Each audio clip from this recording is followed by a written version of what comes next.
Halo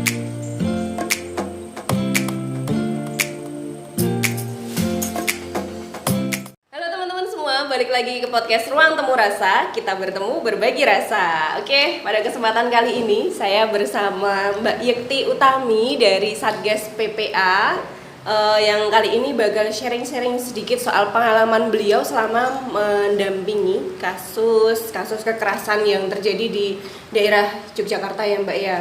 Khususnya di Bantul. Khususnya di Bantul. Mbak Yekti udah berapa lama gabung jadi Satgas PPA-nya? Saya sebenarnya dari mulai ikut pendampingan itu 2014.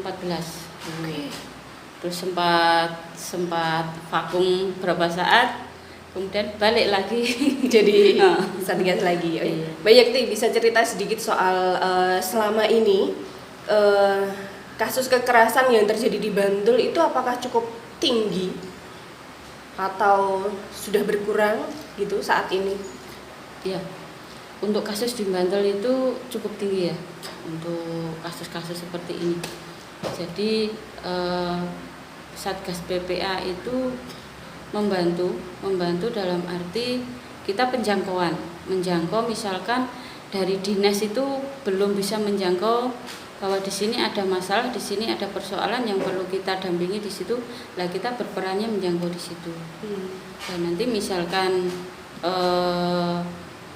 ada yang perlu kita dampingi dan kita mau atau kita sampaikan ke dinas, itu nanti kita kerjasama dengan dinas ya. Jadi memang Satgas ini bekerja sama dengan dinas. Kalau di Kabupaten Bantul, dinas yang PPA-nya Bantul. PPA-nya Bantul, ya, PPA gitu. Bantul, ya. Oke, kasus yang pernah didampingi Mbak Yekti apa aja Mbak? Yang mungkin teringat sampai dari awal pendampingan sampai akhirnya selesai kasusnya kayak gitu, bisa cerita sedikit? Ya banyak sih Mbak, ada pelecehan seksual, ada KDRT, terus ada misalkan korban dari seorang laki-laki dan akhirnya masuk ke itu juga ada, itu banyak sekali sih. Banyak ya. Jadi memang korban pelecehan ini masih rata-rata perempuan atau ada yang laki-laki nih Mbak? Rata-rata perempuan, tapi sesama jenis pun juga ada. Oh gitu. Ya. Kalau kasus kekerasan dalam rumah tangga ini yang ditemui bentuk pendampingannya seperti apa? Secara psikologi kadang mereka kalau nggak didampingi itu merasa takut dan gimana, terus nggak ada diajak ngobrol, itu sangat penting. Jadi mereka tuh pengen, saya tuh cerita seperti ini, nanti siapa gimana, mungkin ada solusinya seperti apa gitu. Jadi kayak butuh teman ngobrol iya, gitu ya. Gitu. Terus misalkan sampai nanti ada yang minta divisum dan sebagainya, itu juga ada, nanti juga laporannya beda lagi. Tapi ada juga yang misalkan saya tuh pengen ngobrol lah, persoalan saya seperti ini. Jadi didampingi terus ya Mbak ya. Jadi iya. memang ada psikolognya juga untuk mendampingi korban kasus kekerasan. Psikolog, kita mau ke psikolognya juga ada. Secara pendampingan misalkan kita mau ngobrol dulu dengan kita yang dengan Satgas PPA. Oke. Nah kalau soal kasus pelecehan nih Mbak, ini kan belum lama ini juga terjadi di Bantul gitu ya. Maksudnya ini terjadi di salah satu pemudi juga mengalami kasus pelecehan seksual. Nah ini Mbak Yekti sempat dengar kasus ini nggak? Ya, kayak kemarin yang tahun kemarin itu yang saya kawal itu kan yang pelecehan seksual yang sesama jenis. Saya tidak menyebut nama itu. Cuman akhirnya tetap yang awalnya itu tidak mengakui, dan akhirnya terus ya, dia mengakui dan sudah kena vonis seperti itu. Karena dari segi saksi semuanya sudah ada.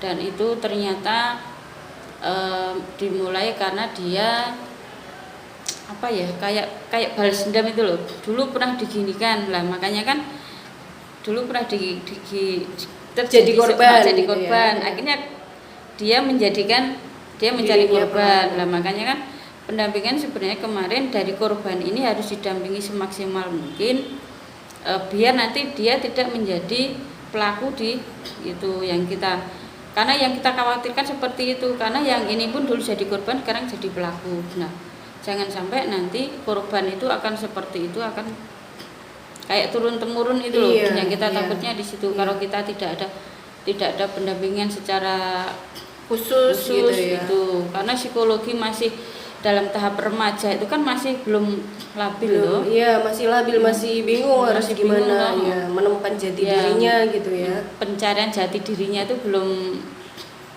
matang. Iya. Kalau itu akhirnya divonis berapa tahun penjara Mbak hukumannya? Kemarin itu karena dia mengaku itu divonisnya 6 tahun. 6 tahun. Tapi yang ada kasus satu lagi itu yang dia tetap ngeyel dan sebagainya, akhirnya divonisnya menjadi 10 tahun gitu. Karena mungkin pertimbangan hakim, diajak ngobrol itu ternyata dia mengakui, itu juga mungkin pertimbangan loh dari hakim, mungkin seperti itu. Iya. Sebenarnya sangat memprihatinkan sih kalau kita bicara soal korban kekerasan yang pada akhirnya kok malah jadi pelaku gitu ya. Karena mungkin ada proses trauma juga ya Mbak ya. Memang nggak mudah sih untuk melewati proses karena dulu pernah dilecehkan atau pernah mendapat kekerasan, pada akhirnya tuh jadi sulit untuk hilang gitu ya ingatan atau memorinya soal itu. Ya, menghilangkan memorinya itu, terus berpikir nggak ada pendampingan, saya pengen berpikirnya itu jadi melakukan itu karena balas dendam yang kemarin seperti itu. Makanya kan kalau si anak ini tidak didampingi secara psikologi, sekarang mentalnya itu kan nanti bayangannya seperti itu. Iya sih. Nah, kalau untuk kasus-kasus itu kan biasanya juga ada saksi gitu ya, ada teman-teman saksi. Nah, ada nggak sih perlindungan gitu untuk saksi-saksi pada kasus kekerasan atau pelecehan seksual ini? Ada, itu tetap ada. Kita memang ada juga untuk pelindungan seperti itu, untuk saksi korban juga ada. Misalnya kita bekerja sama dengan salah satu lembaga yang mendampingi untuk saksi korban, itu juga ada. Tapi untuk selama ini memang saksi itu perlu kita juga mendampingi, karena secara psikologi juga saksi itu kadang-kadang takut dan bagaimana seperti itulah. Tapi terus kita dampingi, kita memberikan pengertian supaya tidak berimbas ke yang lain. Iya.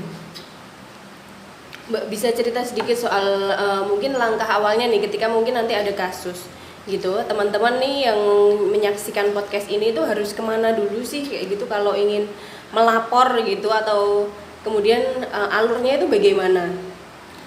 Alurnya sebenarnya kita boleh melapor ke Satgas PPA. Kita kan Satgas PPA DIY, tapi saya di Bantul, untuk wilayah Bantul.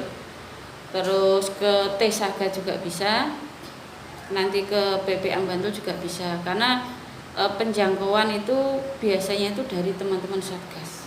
Biasanya dari HP, dari teman, dan itu tuh biasanya WA.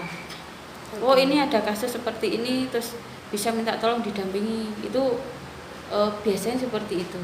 Jadi per informasi itu kemana-kemana itu mereka sudah seperti itu. Dan nanti misalkan toh itu pendampingnya terlalu berat atau ada kasus yang perlu ditangani lebih ke sana lagi, kita akan bekerja sama nanti ke PPN-nya ada di kabupaten.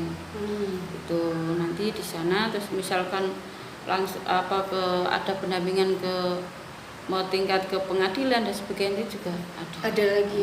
Ya, jadi memang jangan takut gitu ya ketika ada teman-teman nih yang di luar sana mengalami kasus pelecehan atau kekerasan, baik dalam pacaran, dalam rumah tangga gitu ya, mungkin saja terjadi di manapun dan kepada siapapun.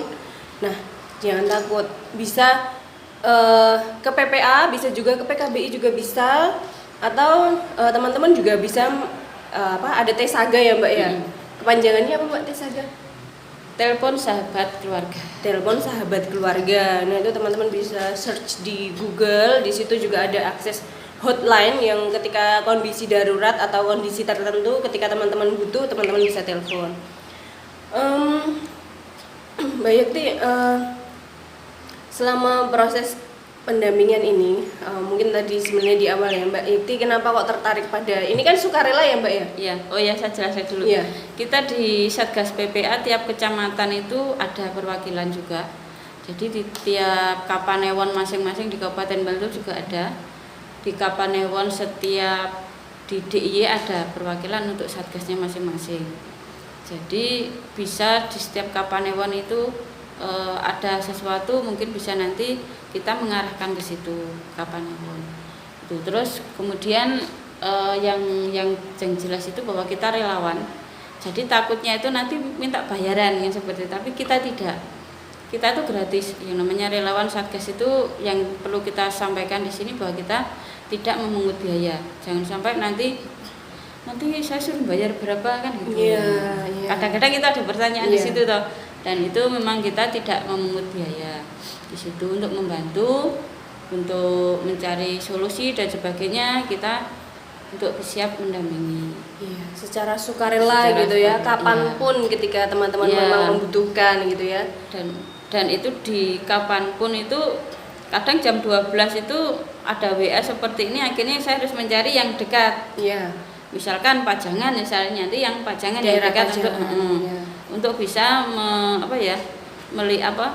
mendekat lebih mudah ya untuk ke situ, untuk berkoordinasi di situ. Oke. Mbak Yekti sendiri akhirnya bisa jadi relawan Satgas PPA ini gimana ceritanya Mbak? Ya itu awalnya tuh dari dulu emang saya kan juga di relawan kebencanaan.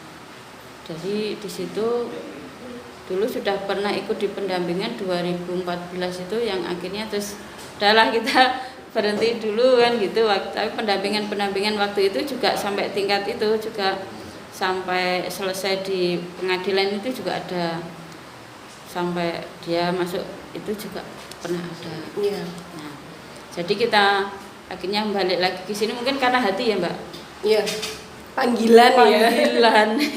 Saya tidak bisa mengatakan itu enggak panggilan juga, saya kira juga enggak bisa panggilan. Tetap panggilan hati, karena itu juga relawan tidak ada bayaran, kalau nggak ada panggilan hati juga sangat sulit sekali. Saya kira seperti itu. Kalau PPA ini akhirnya kan tetap harus berjejaring ya Mbak ya, untuk melakukan pendampingan. Nah selama ini berjejaringnya pada organisasi apa aja Mbak?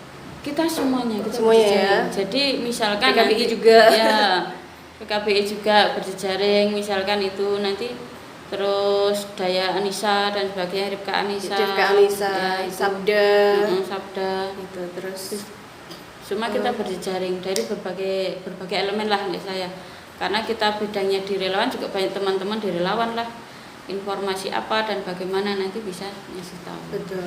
Nah pendampingan ini nih penting banget nih, mungkin Mbak Yekti juga bisa sedikit cerita soal nanti ada perlindungan atau nanti akan butuh akses kayak gitu, bisa cerita sedikit tentang Reksodia utamanya Mbak, ada RDU kayak gitu. Ya, kalau misalkan ada kasus yang kira-kira dekat dengan RDU atau lebih ke cenderung daerah wilayah kota, baginya kita ke RDU. Dan RDU itu juga sebenarnya sama, RDU itu juga mendampingi teman-teman atau korban-korban itu tadi ya, pelecehan ataupun KDRT dan sebagainya itu. Di sana juga ada pendampingan, baik pengacara juga ada, terus psikologinya juga ada, komplit. Ya. Sama saja semuanya. Sama saja ya. Dan kita juga ada rumah aman yang jelas. Betul. Misalkan nanti ada korban yang perlu rumah aman, itu kita akan memberikan rumah aman. Karena biasanya itu, wah saya takut nanti diancam gini-gini kan juga ada itu. Secara mental kadang drop. Nah, makanya kita kadang bertanya, apa perlu rumah aman? Kalau perlu rumah aman, kita siapkan rumah aman. Itu kalau mau perlu. Tapi kalau tidak ya terserah. Tapi kita sudah menyampaikan di situ selama pendampingan. Misalkan korban itu perlu rumah aman, ya kita tanyakan, oke kita bawa ke rumah aman. Oke. Jadi ini penting buat diketahui teman-teman semua, bahwa memang ketika korban pelecehan seksual atau kekerasan itu ada rumah aman namanya. Jadi beberapa lembaga ini menyediakan gitu ya, menyediakan rumah aman yang untuk hunian sementara, perlindungan gitu supaya terhindar dari ancaman gitu ya. Jadi jangan khawatir, tinggal memilih saja. Teman-teman sudah tahu banyak informasi nih soal harus kemana sih kalau sampai terjadi kasus kekerasan, entah dialami sendiri atau temannya atau keluarganya yang mengalami kasus ini, bisa ke PPA, bisa ke PKBI, bisa ke RDU kayak gitu ya, dan banyak lembaga yang lain. Dan gitu. itu gratis rumah aman. Dan itu gratis gitu ya. Itu rumah salah aman satunya gratis. ya, salah satunya gratis itu. Betul. Karena nanti takutnya tuh dikira bayar juga. Betul ya, itu dicatat nih teman-teman. Jadi kalau memang teman-teman membutuhkan gitu ya, banyak kok yang akan membantu asalkan teman-teman berani speak up, Ya. berani bicara Ya. gitu ya. Nanti banyak sekali akan dukungan yang datang. Jadi jangan takut ketika melawan pelaku kekerasan, pelecehan seksual kayak gitu. Mari kita hadapi bareng-bareng. Nah, pesan Mbak Yekti ini terakhir buat teman-teman yang menyaksikan podcast ini, monggo Mbak. Ya, teman-teman, harapannya buat teman-teman nanti yang misalkan ada kejadian seperti ini, jangan takut, pokoknya tetap, saya kita semangat untuk kita saling mendampingi, kita saling support ya, mensupport dan memberikan yang terbaik lah buat, ya bukan yang